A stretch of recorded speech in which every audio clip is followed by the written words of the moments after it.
Bismillahirrahmanirrahim. Assalamualaikum warahmatullahi wabarakatuh. Kali ini saya akan membahas tentang penulisan karya tulis ilmiah. Dasar-dasarnya ya. Yang pertama, kita harus tahu dulu syarat menulis. Sebenarnya menulis itu mudah. Namun mudah bagi siapa? Tentu saja bagi yang memiliki kemauan untuk menulis. Jika seseorang sudah memiliki kemauan, tentu menulis itu tidak sesuatu yang tidak sulit lagi. Namun jika kemauannya saja tidak ada, tentu menulis akan menjadi lebih sulit. Namun begitu, kemauan saja tidak cukup untuk syarat untuk menulis, tetapi harus diiringi oleh motivasi. Ketika kita sudah punya kemauan untuk menulis, tentu kita harus memunculkan lagi motivasi. Apa sebenarnya motivasi kita untuk menulis? Bisa jadi motivasi itu ingin selesai kuliah, ingin cepat naik pangkat, atau ingin namanya dikenal orang, atau misalkan ingin menang dalam lomba misalnya. Jadi sangat banyak motivasi-motivasi yang bisa memunculkan keinginan untuk menulis. Tentu motivasi ini yang tahu hanya kita sendiri. Kemudian ketika kemauan dan motivasi itu sudah ada, tentu menulis itu harus diiringi oleh pengetahuan. Nah, bagaimana cara memperoleh pengetahuan?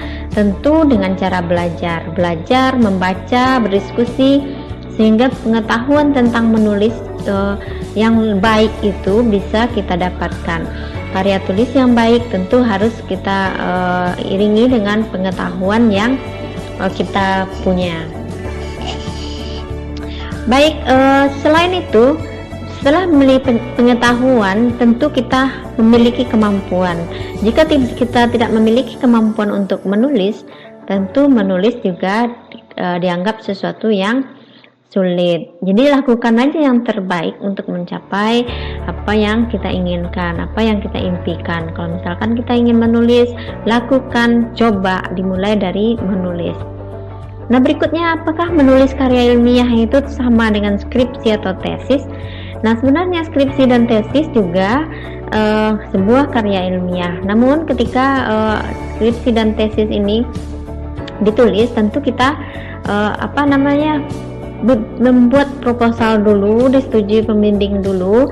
Tetapi ketika kita menulis karya ilmiah untuk misalkan jurnal misalnya, bukan di sekolah ya, ini khusus untuk guru atau dosen, tentu tidak ada proposal yang lebih dahulu, langsung saja menulis. Ketika kita punya ide, bisa kita tuangkan ide-ide tersebut, dan tentu saja tidak ada pembimbing yang akan coret-coret atau membatalkan ide kita.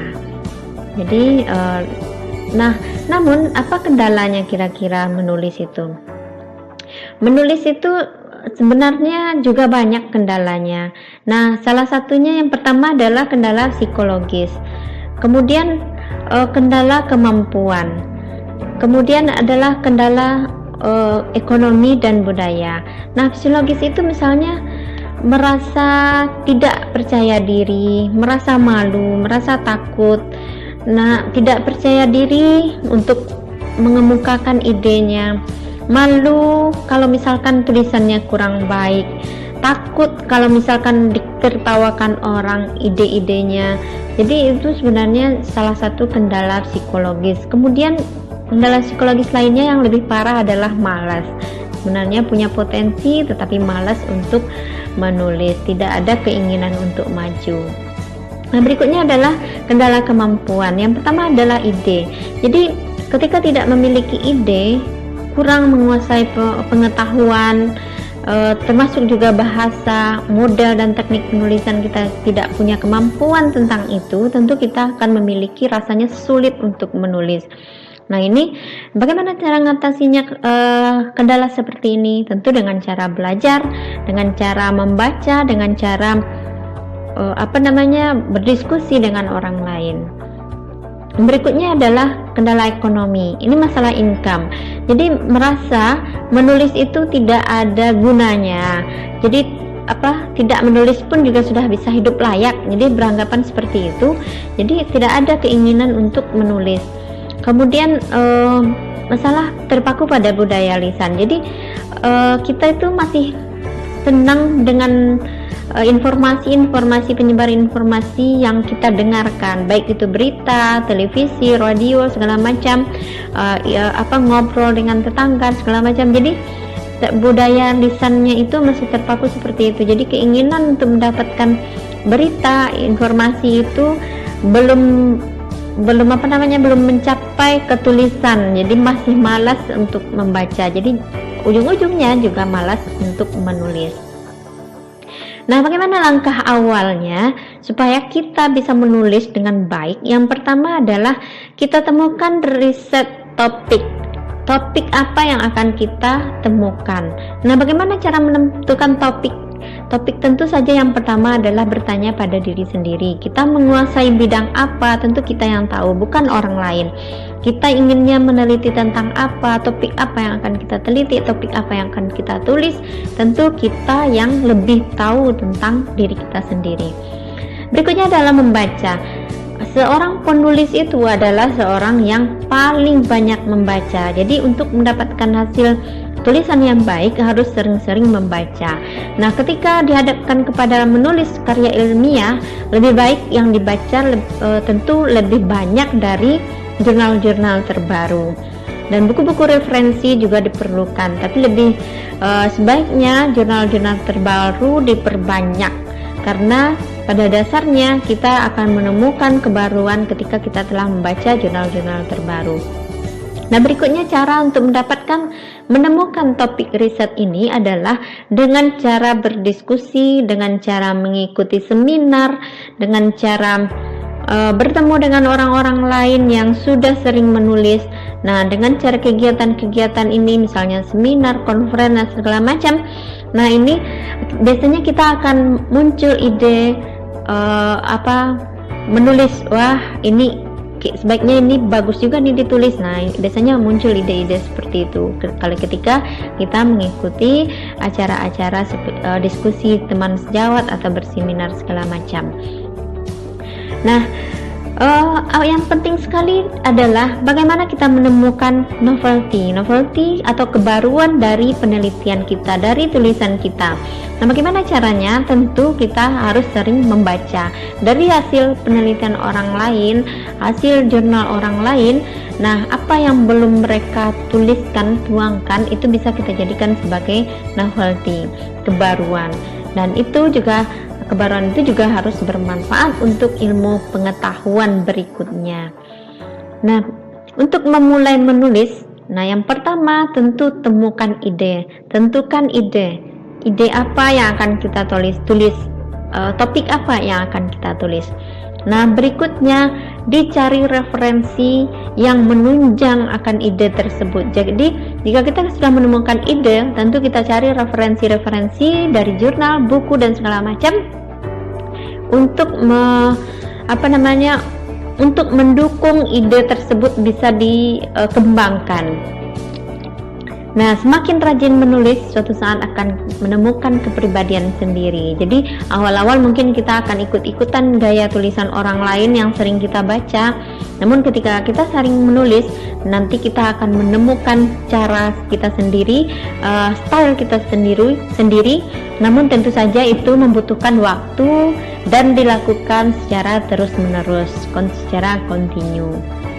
Nah, berikutnya adalah bagaimana kita menyusun outline atau sistematika dari tulisan yang akan kita buat.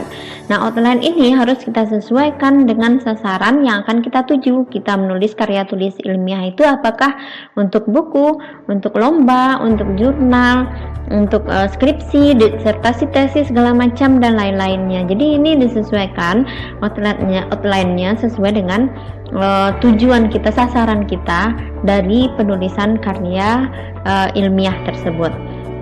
Nah, secara umum outline tersebut terdiri dari pendahuluan, metodologi, hasil dan pembahasan, dan penutup. Nah, biasanya pendahuluan ini berisi tentang latar belakang, kemudian rumusan masalah, tujuan dari penelitian. Nah, novelty-nya kelihatan dari pendahuluan ini, sudah dijelaskan di pendahuluan. Hasil penelitian sebelumnya, kemudian kita dapatkan state of the art-nya, kita tampilkan pada pendahuluan. Nah, metodologi itu adalah cara kita menentukan metode yang kita gunakan, sementara hasil dan pembahasan itu menampilkan semua hasil dari penelitian kita langsung dibahas dibandingkan dengan hasil orang lain, sedangkan penutup itu adalah kesimpulan dan saran. Nah, berikutnya yang terakhir yang paling penting adalah daftar pustaka. Setiap yang kita tulis itu harus ada daftar pustakanya, karena kita harus mengakui karya orang lain sebelumnya yang kita kutip. Nah, kita fokus pada referensi atau sitasi sekarang. Nah, untuk mendapatkan cara menulis sitasi atau referensi, misalnya kita mencari referensi di Simago. Ini adalah alamat untuk mendapatkan jurnal-jurnal ilmiah yang sudah terindeks. Bisa dilihat di halaman ini, Simago ini. Nah, ini contohnya, ketika kita klik alamat ini akan keluar tampilan seperti ini, kemudian kita tinggal enterkan input jurnal apa yang akan kita cari. Misal, ini contoh ya, tentang pendidikan misalnya. Nah, ketika kita input, maka nanti contohnya akan muncul salah satu jurnalnya ini. Kemudian dari homepage ini kita akan bisa masuk ke alamat jurnal, website jurnalnya. Nah, nanti akan muncul salah satu tulisannya, misalnya kita mau mensitasi tulisan ini, salah satu artikel ini, di bawahnya ini biasa ada DOI. DOI ini akan kita kopikan. Nah, sebenarnya untuk mensitasi itu, cara menuliskan referensinya, kita bisa menggunakan Mendeley atau menggunakan EndNote. Namun, kita juga bisa menulis secara manual jika belum bisa melakukan menggunakan Mendeley atau EndNote, bisa kita tuliskan secara manual. Nah, dengan cara kopikan DOI ini, alamat DOI yang 10.310 yang warna biru ini ke halamat ini, search crossref. Kita ketik alamat ini, kemudian kita masukkan input di enter. Nah, nanti akan keluar metadatanya seperti ini. Nah, kita tinggal pilih cite, klik cite di sini, akan muncul cara mensitasi tulisan tadi, artikel tadi. Nah, biasanya yang umum digunakan hard ini. Nah, ini tinggal kita kopas saja, blazer, D, titik. Jadi kita tidak perlu mikir panjang, dan insya Allah tidak akan salah lagi nama orang yang menulisnya, halamannya, detail segala macam tidak akan salah kita tuliskan di daftar pustaka. Jadi kita tidak ada beban merasa bersalah lagi kalau misalkan kita salah dalam menulis nama penulis atau judul artikel yang kita sitasi. Nah, semua yang dirujuk itu harus ada di dalam daftar pustaka, dan yang di daftar pustaka harus benar-benar dirujuk. Jadi jangan main-main untuk referensi, karena itu sangat berpengaruh kepada kasihan orang yang sudah menulis sebelumnya, namun kita tidak mengakui dia sebagai penulis, seperti itu. Nah, berikutnya yang penting lagi adalah untuk menulis ini adalah unsur bahasa. Jadi bahasa yang dipakai untuk menulis itu harus bahasa yang sesuai dengan kaidah. Baik kita menulis dalam bahasa Indonesia, bahasa Inggris atau bahasa lainnya, tentu kita harus menulis itu harus sesuai kaidah, jangan semau kita, karena ini adalah tulisan ilmiah, bukan berbeda dengan cerpen, novel dan segala macam. Tentu bisa menggunakan bahasa sehari-hari, berbeda dengan cerita fiksi segala macam yang lain-lainnya. Nah, banyak di antara penulis, baik itu penulis pemula maupun penulis yang sudah lama, sering mungkin memiliki kesalahan. Tulisannya itu ditolak hanya gara-gara ditolak atau disuruh revisi ulang hanya gara-gara faktor bahasa. Bisa jadi kualitas artikelnya itu sebenarnya bagus, namun ketika bahasanya salah, kaidah bahasanya belum benar, maka akan ditolak. Jadi intinya, gagasan yang baik, ide yang baik pun jika kita tulis dengan bahasa yang tidak baik, ejaan yang salah, itu akan mengganggu. Jadi sepertinya tulisannya itu akan terlihat kacau. Nah, demikian materi singkat tentang penulisan karya tulis ilmiah ini. Selamat menulis dan terima kasih, dan mohon maaf jika ada kesalahan. Assalamualaikum warahmatullahi wabarakatuh.